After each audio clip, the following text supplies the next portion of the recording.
दर्शकों, आइए जानते हैं गणेश चतुर्थी के उत्सव दरमियान हमें किस बातों का ख्याल रखना चाहिए। सबसे पहले भगवान गणेश को मोदक नैवेद्य के रूप में अर्पण करने चाहिए, क्योंकि बचपन में माता पार्वती श्री गणेश को मोदक खिलाया करती थी और गणपति भगवान को मोदक अति प्रिय है। आइए जानते हैं दूसरी महत्वपूर्ण बात। एक बार गजानन गणपति ने अनलासुर नाम के दैत्य का नाश करने के लिए उसे पूरा ही निगल लिया। निगलने के बाद अपने उदर में ही उसे भस्म कर दिया। इस कारण लंबोदर के पेट में अधिक अग्नि और असह्य पीड़ा होने लगी। इसे दूर करने के लिए काश्यप ऋषि ने उन्हें 21 दुर्वा औषधि के रूप में प्रदान की। दुर्वा ग्रहण करने के बाद भगवान गणेश की पीड़ा दूर हो गई और तब से उन्हें दुर्वा अति प्रिय है। इसलिए गणेश उत्सव के दरमियान भगवान गणेश को दुर्वा हमेशा चढ़ानी चाहिए। आइए जानते हैं और एक महत्वपूर्ण बात। दर्शकों, गणेश चतुर्थी के दिन रात्रि के समय पर कभी भी चंद्रमा के दर्शन नहीं करने चाहिए।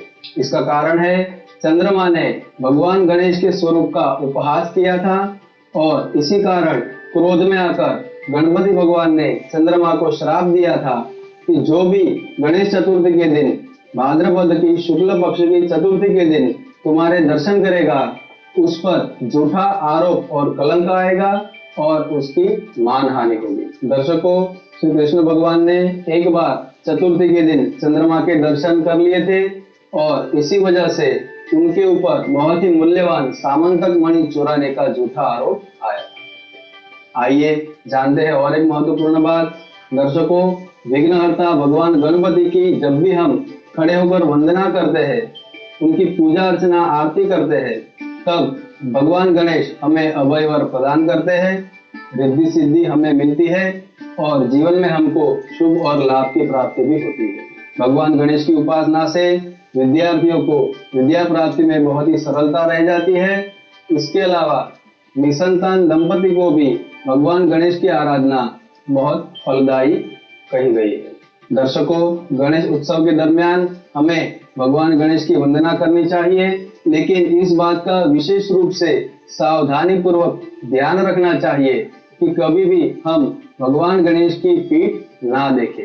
दर्शकों, भगवान गणेश में सभी देवों का, ना ही सभी देवों का बल्कि पूरे ब्रह्मांड का वास है, किंतु यदि हम भगवान गणेश की पीठ देखते हैं तो हमें दरिद्रता का सामना करना पड़ता है। आइए जानते हैं और एक महत्वपूर्ण बात। दर्शकों, भगवान गणेश को कभी भी तुलसी अर्पण नहीं करनी चाहिए। जो भी नैवेद्य उन्हें अर्पण किया जाता है, उस नैवेद्य में भी तुलसी के पत्ते नहीं होने चाहिए। और एक महत्वपूर्ण बात, कभी भी अपने घर में स्थापित मंदिर में या फिर अपने घर में रखी हुई भगवान गणपति की मूर्ति खड़े हुए स्वरूप में नहीं होनी चाहिए। हमेशा भगवान गणेश की मूर्ति आसन पर, स्वर्ण सिंहासन पर या फिर अपने वाहन पर विराजे हुए हो, ऐसे रूप में ही होनी चाहिए। यदि हम खड़े हुए भगवान गणपति की मूर्ति अपने घर में स्थापित करते हैं तो उससे उस घर का सर्वनाश हो जाता है। और एक बात का विशेष रूप से ख्याल रखा जाना चाहिए। मित्रों, हमारे घर में गणपति की मूर्ति की संख्या विषम रूप में, ऑड नंबर में कभी भी नहीं होनी चाहिए। यानी कि हमारे घर में रखे हुए गणपति इवन नंबर में होने चाहिए, 2, 4, 6 या फिर इससे ज्यादा। दर्शकों, भगवान गणेश की कथाओं का अनेक भारतीय ग्रंथों में वर्णन मिलता है।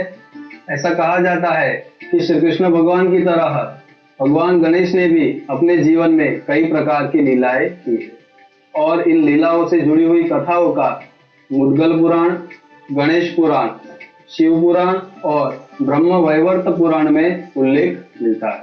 आइए दर्शकों, जानते हैं कुछ ऐसी कथाएं जिसमें भगवान गणेश की लीलाओं के बारे में बताया गया है। दर्शकों, एक बार गणपति भगवान मुनि पुत्रों के साथ जंगल में, वन में खेल रहे थे।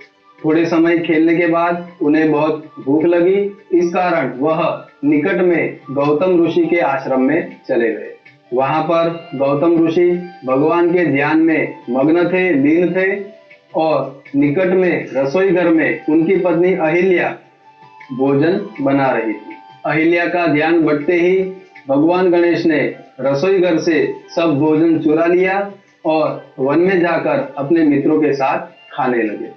जब अहिल्या ने यह बात गौतम ऋषि को बताई तब गौतम ऋषि का तप भंग हुआ और वह इसकी खोज के लिए जंगल में चले गए। उन्होंने जब गणपति को चुराया हुआ भोजन करते हुए देखा तो वह गणपति को पकड़कर माता पार्वती के पास लेकर गए।